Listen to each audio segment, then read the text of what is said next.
Don't drink that, Grandpa. Please. Something is wrong with it. I can smell it. Thomas Aldridge set the crystal glass back down on the table with a soft click and looked at the child standing 3 feet away from him. She was 8 years old, small for her age, with her dark hair pulled into 2 uneven braids and a smear of something purple on the collar of her dress. She had been at the edge of the room for the last 10 minutes, near the tall fern by the window, and he had not noticed her until this moment.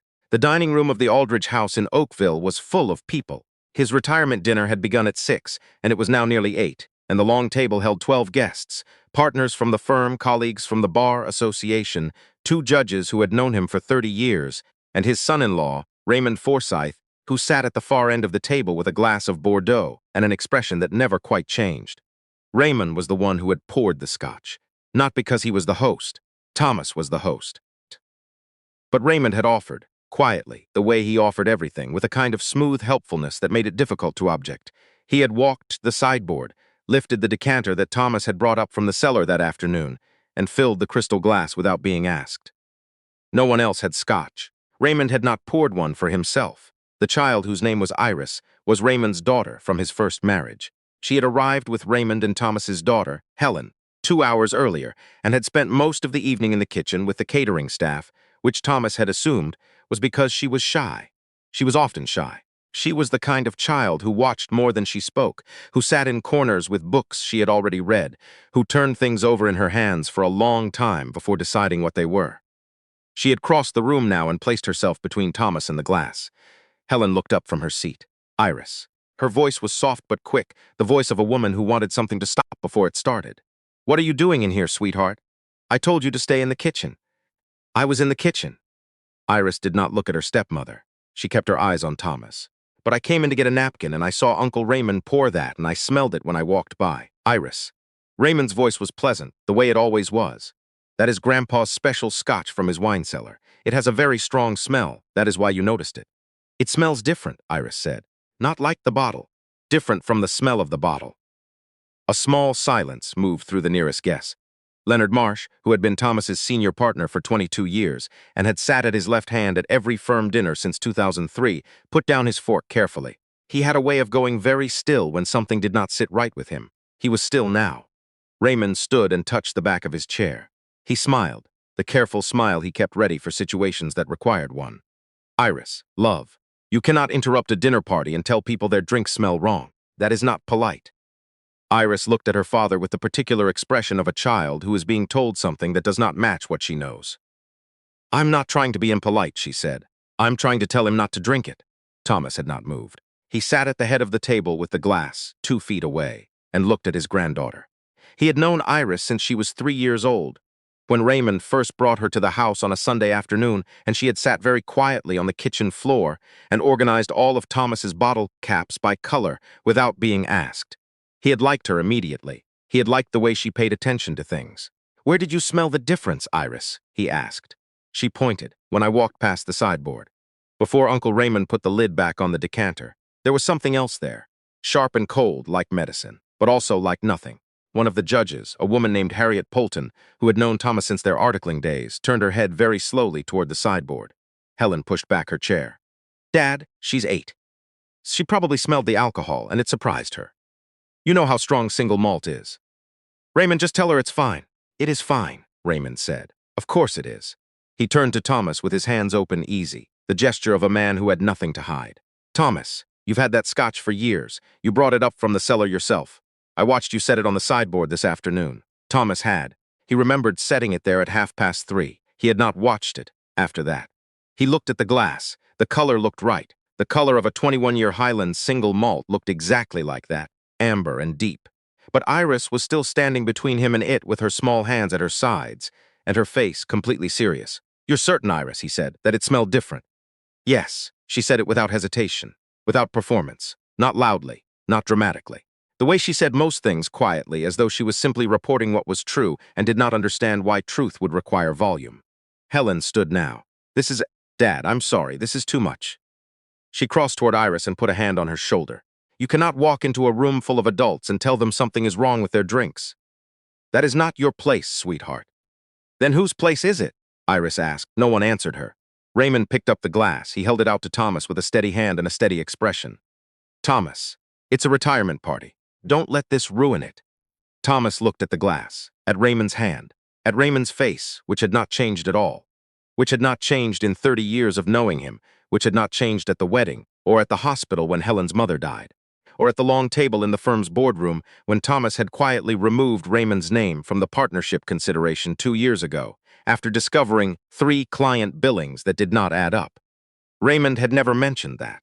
He had smiled and said he understood and continued coming to Sunday dinners and retirement parties. Thomas looked at his granddaughter. Iris had not moved. He pushed the glass to the far end of the table without touching it. Not dramatically, just firmly, away from himself. Raymond's expression did not change. It almost changed. There was something behind his eyes, a very small recalculation, the way a chess player registers a move they had not expected. Then it was gone. Leonard Marsh cleared his throat. "Thomas," he said with the tone he used for things that needed to be said in rooms where they were not welcome. "Do you have another bottle downstairs?" "I do. Then perhaps we should open that one." The evening paused in the way evenings do when something real has entered them. A few guests excused themselves to the sitting room. Helen took Iris firmly by the hand and walked her back toward the kitchen. Raymond remained at the table with his hands around his own wineglass and said nothing more. Thomas did not go to the cellar. He called his physician instead, a man named Dr. Walter Cruikshank, who had been his doctor for 18 years and who did not ask unnecessary questions.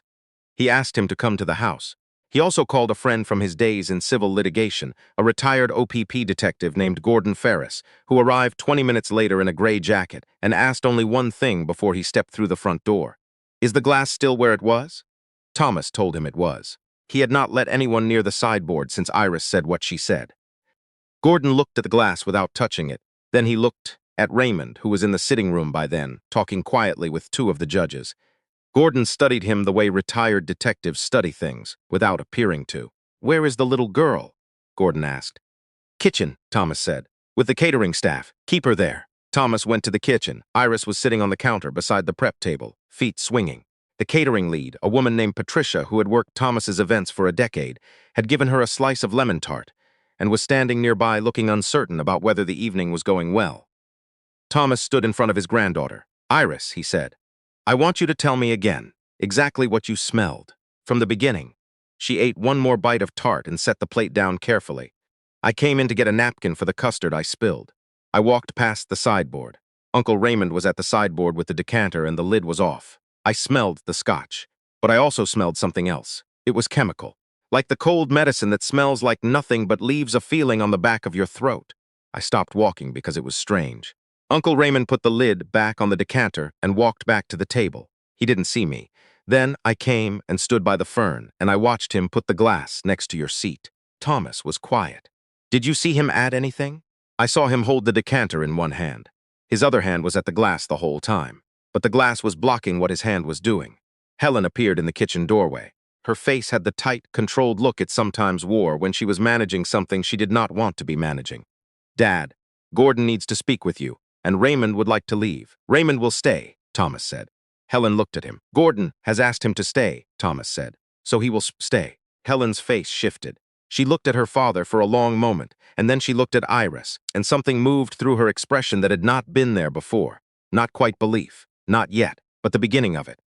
Dr. Cruikshank arrived at 9:15. He was a careful man, spare in his words and thorough in his habits, and he had brought his kit without being told why.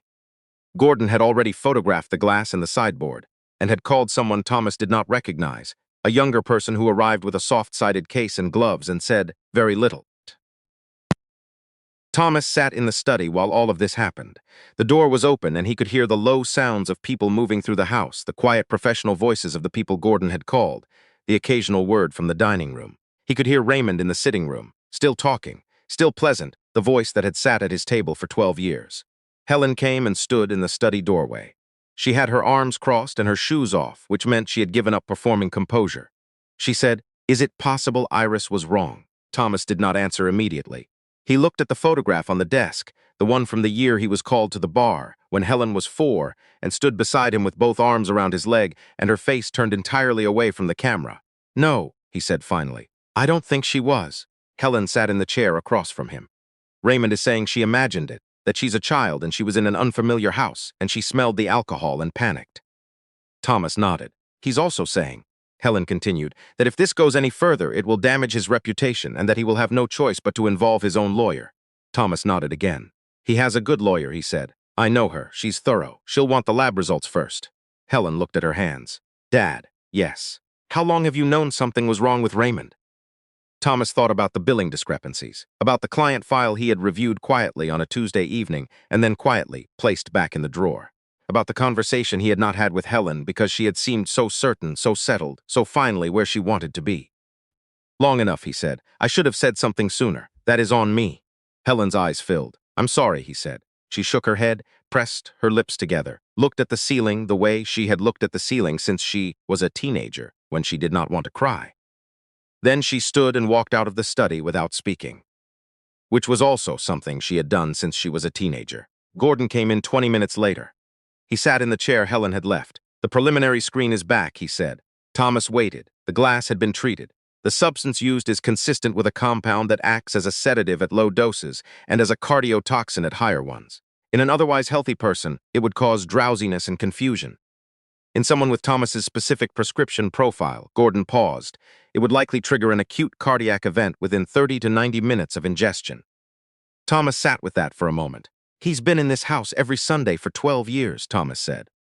I know. He knows where my medications are. He knows my physician's schedule. He knows when I have early mornings and when I drink in the evenings. Gordon looked at him steadily. He also knows, Gordon said, what your estate looks like. We pulled your executor documents this afternoon. Your assistant gave access willingly when we explained the situation. Raymond was named alternate executor in an amendment signed 14 months ago. Thomas stared at him. That amendment was not in the original documents. No, it was filed through a firm in Mississauga that has no connection to your estate lawyer. The signature was yours. Thomas had not signed it. There is also a notation, Gordon continued, on 3 of your property holdings. A transfer on incapacity clause that names Raymond as manager of 2 accounts in the event of documented medical incapacitation. Thomas thought about the evenings Raymond had offered to stay and help with paperwork, the occasions when Thomas had gone to bed early and left Raymond at the desk, the times he had come back in the morning to find things organized and tidy. He wasn't helping me, Thomas said. He was studying me. Gordon was quiet for a moment. The lab results will take until morning, but based on what we have, this is not a family matter. I've already made a call. There are 2 officers outside who would like to speak with Raymond tonight. What did he say when they told him? Gordon allowed himself a small expression. He asked if he could finish his wine first. Thomas looked at the window. Outside, the street was quiet and dark and ordinary. His neighbor's lights were on. A car passed slowly and did not stop. Oakville in October, the leaves already mostly down, the lake invisible from here, but always present, the way certain things are present, even when you cannot see them, he said. Where is Iris? Still in the kitchen, Gordon said. Patricia made her hot chocolate. Thomas stood. He moved more slowly than he liked, the awareness of the evening sitting in his chest, the weight of what had very nearly happened and what had not happened, because an 8-year-old girl had walked past a sideboard and paid attention. He went to the kitchen. Iris was still on the counter. The hot chocolate was half gone. She had a small book in her lap now, which she had apparently produced from somewhere, and she was reading it with the complete focus of a child who had done everything she could do and was now waiting for the adults to finish. She looked up when Thomas came in. He stood in front of her. He looked at her for a long moment, at the uneven braids and the purple stain on her collar and the book held carefully in both hands. You were right, he said. She nodded once. She did not look pleased. She did not look surprised. She looked like someone who had been carrying a very uncomfortable truth for several hours and was relieved to put it down. Is Grandpa okay? She asked. Thomas is, he said. Yes. Because you didn't drink it? Because I didn't drink it. She thought about that in the careful way she thought about things. Will they be mad at me? She asked. For ruining the party. Thomas sat down on the stool beside the counter so that he was at her level. No, he said.